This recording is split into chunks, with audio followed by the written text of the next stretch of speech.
اعوذ باللہ من الشیطان الرجیم بسم اللہ الرحمن الرحیم رب اشرح لی صدری ویسر لی امری واحلل عقدۃ من لسانی یفقہوا قولی۔ ریاض الصالحین حصہ اول، عبادت کی اہمیت، دنیا کم حاصل کرنے کی ترغیب اور فخر کی عظمت۔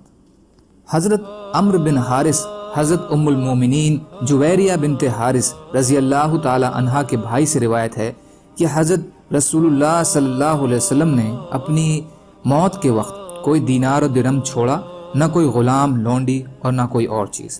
البتہ وہ سفید کھچر چھوڑا جس پر آپ صلی اللہ علیہ وسلم سوار ہوتے تھے، اور اپنے ہتھیار اور وہ زمین جسے آپ صلی اللہ علیہ وسلم نے مسافروں کے لیے صدقہ یعنی وقف کر دیا تھا۔ بخاری شریف۔ فائدہ: سن 5 ہجری میں غزوہ بنی مستلق ہوا، اس میں جو کافر مرد و عورت قیدی بنے ان میں حضرت جویریہ رضی اللہ عنہا بھی تھیں، اور یہ نبی صلی اللہ علیہ وسلم کے حصے میں آئیں۔ آپ صلی اللہ علیہ وسلم نے انہیں مسلمان کر کے ان سے نکاح کر لیا اور اپنے حرم میں شامل فرما لیا۔ جب صحابہ کرام رضی اللہ تعالی عنہم کو معلوم ہوا تو نبی صلی اللہ علیہ وسلم کے اس سسرالی رشتے کا لحاظ کرتے ہوئے انہوں نے بنو مستلق کے تمام قیدیوں کو جو 100 کے قریب تھے سب کو رہا کر دیا۔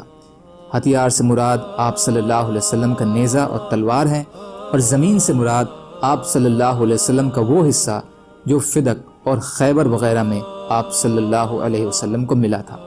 اسے آپ صلی اللہ علیہ وسلم نے صدقہ فرما دیا، کیونکہ آپ صلی اللہ علیہ وسلم نے فرمایا تھا، ہم انبیاء کی جماعت ہیں، ہمارے مال کی کوئی وراثت نہیں، ہم جو کچھ چھوڑ جائیں وہ صدقہ ہے۔ وفات کے وقت آپ صلی اللہ علیہ وسلم نے کوئی غلام اور لونڈی ایسی نہیں چھوڑی جس کو آپ صلی اللہ علیہ وسلم نے آزاد نہ کر دیا ہو۔ حضرت خباب بن عرط رضی اللہ تعالی عنہ سے روایت ہے کہ ہم نے اللہ کی رضا کی تلاش کے لیے رسول اللہ صلی اللہ علیہ وسلم کے ساتھ ہجرت کی تو ہمارا اجر اللہ پر ثابت ہو گیا، تو ہم میں سے کچھ وہ ہیں جو مر گئے اور اپنے اجر میں سے کوئی حصہ یعنی مال غنیمت وغیرہ کی صورت میں انہیں نہیں کھایا۔ ان میں سے ایک حضرت مصعب بن عمیر رضی اللہ تعالی عنہ ہیں جو جنگ احد میں شہید ہوئے۔ انہوں نے ایک کمبل اپنے پیچھے چھوڑا تھا،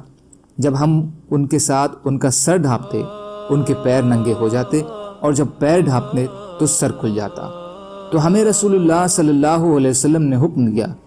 کہ ہم ان کا سر ڈھانپ دیں اور ان کے پیروں پر کچھ اصغر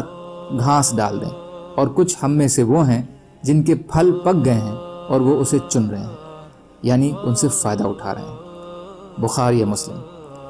نمرہ اون کی دھاری دار چادر، اینق کے معنی ہیں پک گئے اور پا لیا، اور یہ اللہ نے ان پر دنیا کے مال و اسباب کے جو دروازے کھولے اور اس پر ان کو قدرت عطا فرمائی، اس کے لیے استعارہ ہے۔ فائدہ: اس میں ہجرت اور جہاد کی فضیلت اور اس کے اجر و ثواب کا بیان ہے۔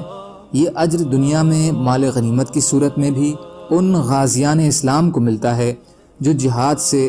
بخیریت واپس آ جاتے ہیں، اور آخرت میں بھی ملے گا، اور جو لوگ میدان جہاد میں جام شہادت نوش کر جاتے ہیں انہیں اس کا سارا اجر قیامت کو ہی ملے گا، دنیا میں وہ جہاد کے پھل سے محروم رہتے ہیں۔ سبحان اللہ و بحمدہ، سبحانک اللہم و بحمدک، اشہد ان لا الہ الا انت، استغفرک و اتوب الیک۔ سبحان ربک رب العزت عما یصفون، وسلام علی المرسلین، والحمد للہ رب العالمین، برحمتک یا ارحم الراحمین، لا الہ الا اللہ، محمد رسول اللہ۔